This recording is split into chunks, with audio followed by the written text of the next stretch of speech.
In 3.4, we're going to look at some applications of quadratic functions.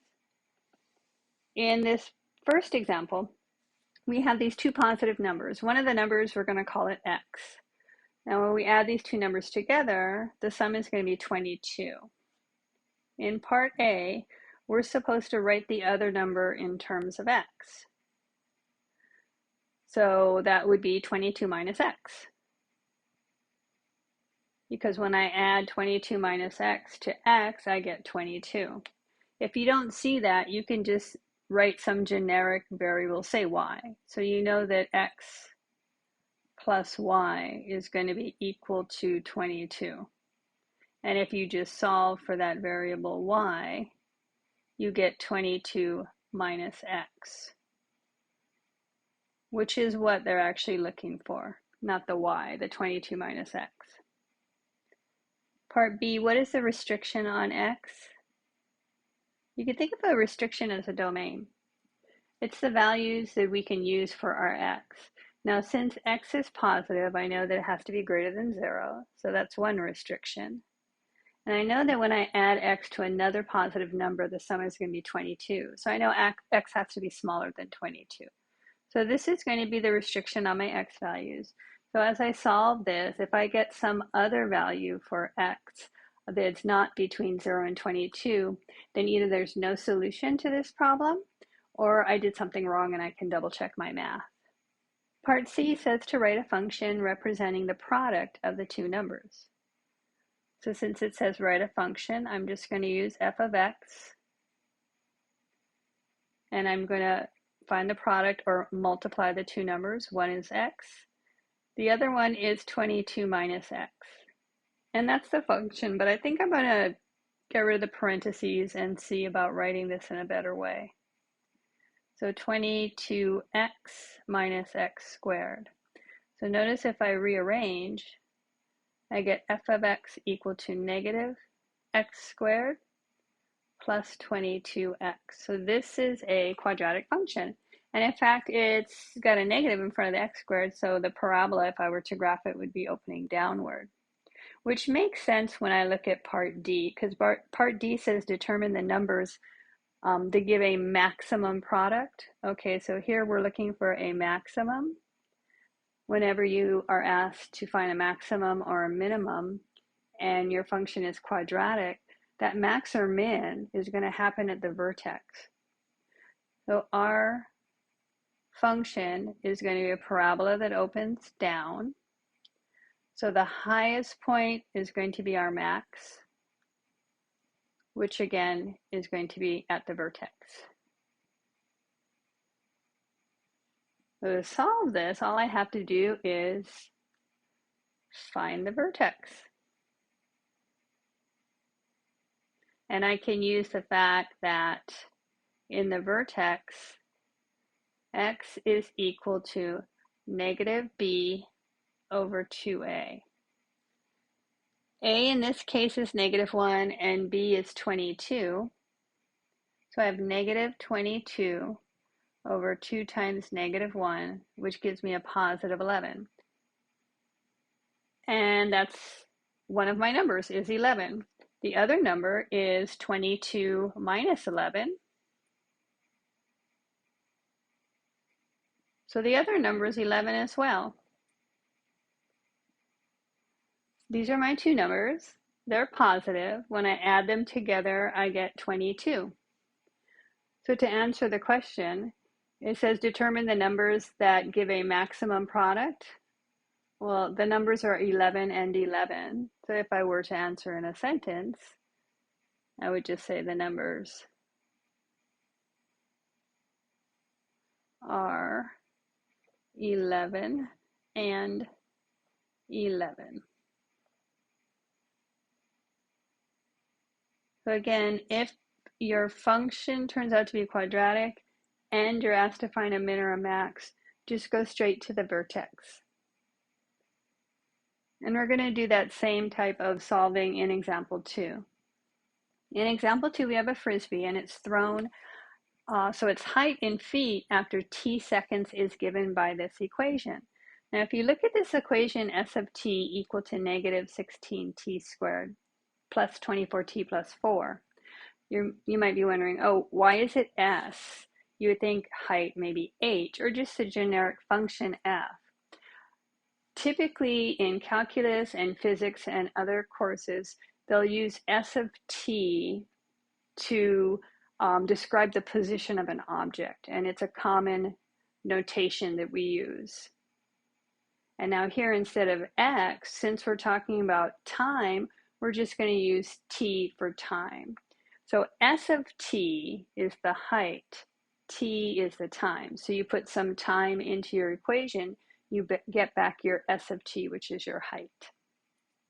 And the negative 16t squared, if you see these position functions, often you'll see either negative 9.8 t squared or negative 16t squared, and that would be gravity affecting our object. So it's going up, remember this is a parabola, and then it's being pulled back down by gravity. So you'll commonly see that negative 16t squared.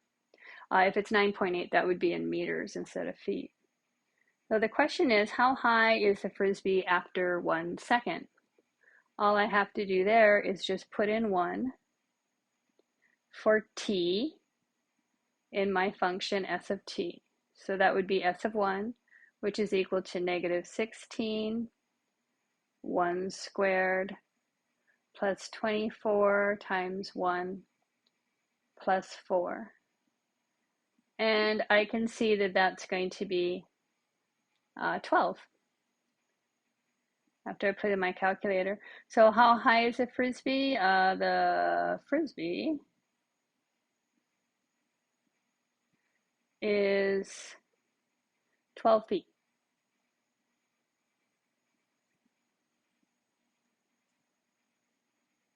All right, so let's look at B. What is the maximum height of the Frisbee? Okay, again, we see the word maximum and we have a quadratic function because it's a t squared. So that tells me, and there's a negative in front of the t squared, so it does open downward. So that tells me, since I'm looking for a max, again, that's going to be my vertex.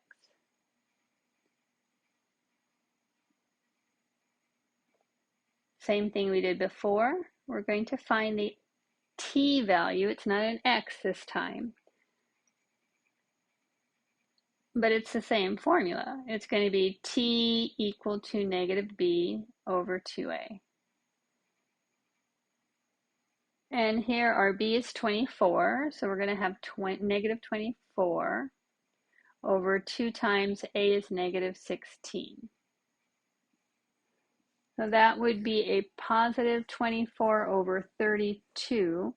In my calculator, I get 0.75. But remember, that's just the time where the Frisbee is going to reach its maximum height. That is not the maximum height. So in this case, we have to take that time, which is 0.75, and we have to put it back into our equation. Definitely going to need a calculator here, so that we can figure out what the maximum height of this Frisbee is. We'll get negative 16.75 squared plus 24 times 0.75 plus 4. And then when we put that in our calculator, we surprisingly get a nice number. Usually we'll have decimals with these. So max height is 13 feet.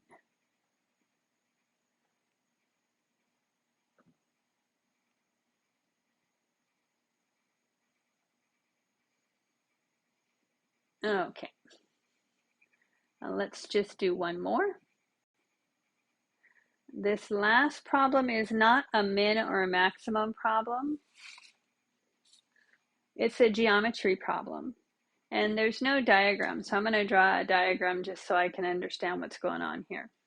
In example 3, we have a flat rectangular piece of cardboard, and it's to be made into a box with an open top. The length of the cardboard is 5 inches more than the width, A 3-inch square will be cut away from each corner so that the sides can be folded up to form the box. Okay, so before I go any further, I'm going to draw myself a picture. So I have this rectangular piece of cardboard. And I know, what do I know about the width? I'm going to call the shorter side the, well, actually, you know what? This is going to be kind of like a two-step problem. So I'm actually going to call what I would normally call the width X. So if that's X, then the length is 5 more than the width. So the length is going to be X plus 5.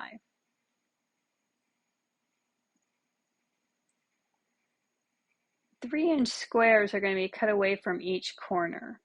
So we're going to take away and cut away these squares. And each one is a 3-inch square. After we cut that away, we'll be left with like little holes there. So what we're going to do is we're going to fold along these sides that I'm drawing right now and fold up these flaps. So we're going to have these flaps that we're going to fold up to form our box, and we're going to connect those. So now the inner part here is going to be the base or bottom of our box. And now I'm going to call the shorter the width with W and the smaller the length. So part A says, once folded, what will be the dimensions of the bottom of the box? So it's going to be a width and a length, but I can be more specific. Look at what we started out with, this X. I cut away 3 inches off of each end. So I'm taking away 6 inches from the side. So my new width is going to be X minus 6.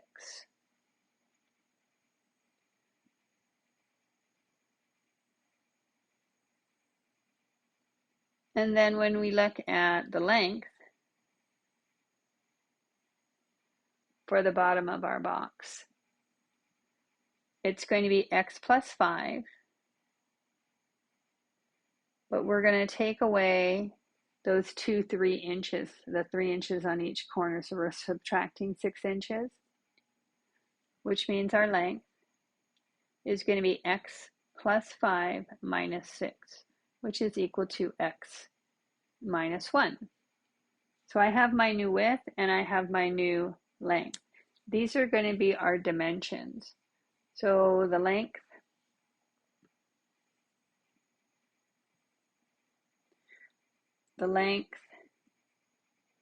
is X minus 1, and this would be in inches. Width, well, I'm not writing complete sentences, how horrible. Width is X minus 6 inches. Those are the dimensions of the bottom. Okay, part B says determine a function that models the volume of the box. All right, so B, the volume of a box is the length times the width times the height. Now, since we're folding up those sides that I had kind of shaded in blue, and they have a height of 3, I already know that my height is equal to 3. And previously I have the width equal to X minus 6 and the length equal to X minus 1.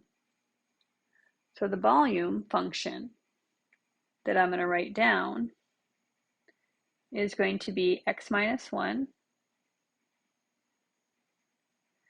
Width is going to be x minus 6. And height is 3. This is my volume function. I can clean this up a little bit by multiplying the x minus 1 and x minus 6 and then distributing that 3. I get x squared minus 1 minus 6 would be a minus 7x, and then a plus 6.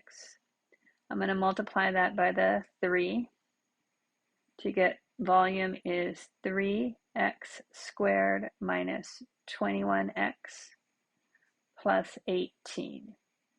That would be my volume function.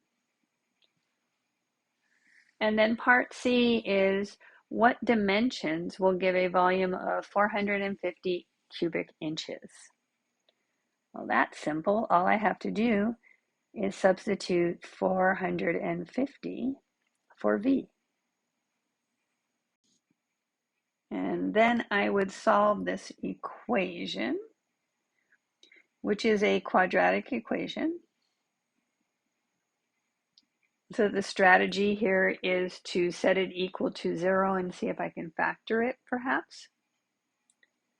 I like my 0 on the other side. So if I subtract 450 from both sides, I get 3x squared minus 21x plus 18 minus 450 equal to 0. What is 18 minus 450? In my calculator, I get 432. 3x squared minus 21x minus 432 equal to 0. So now I have my quadratic equation set equal to 0. I'm going to factor it. Something I do see, though, is each one of those terms is divisible by 3. So you could divide all the terms by 3. And then that will reduce this a little bit to x squared minus 7x minus 144 equal to 0.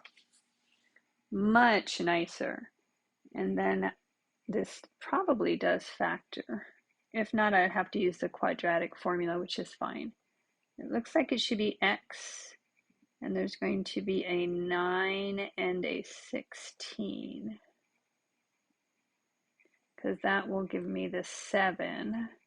It's going to be a minus 16 and a plus 9. Okay, is that right? X squared minus 16 plus 9 would be the minus 7x. And then minus 144. Yes, that's right.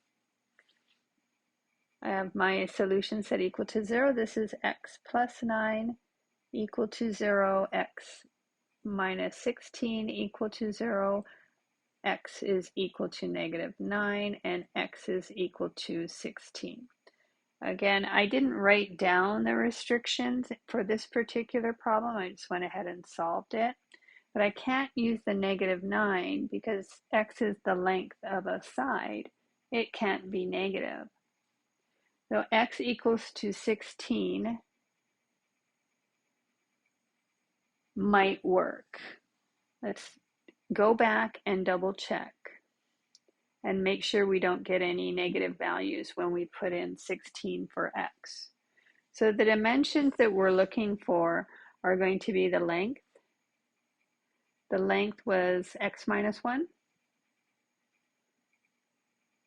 The width was x minus 6. And then we already had the height of 3. So if x is 16, that will work because then I'll have a length of 15 inches and a width of 10. 10 inches. I can't add or subtract. And our height is 3 inches. So that would be the dimension of the box. And we can write that out as the length is 15 inches, width is 10 inches, and height is 3 inches. And that's it for this section. All the problems are basically either a min-max or the type where you have to create a function and then use it to answer some questions.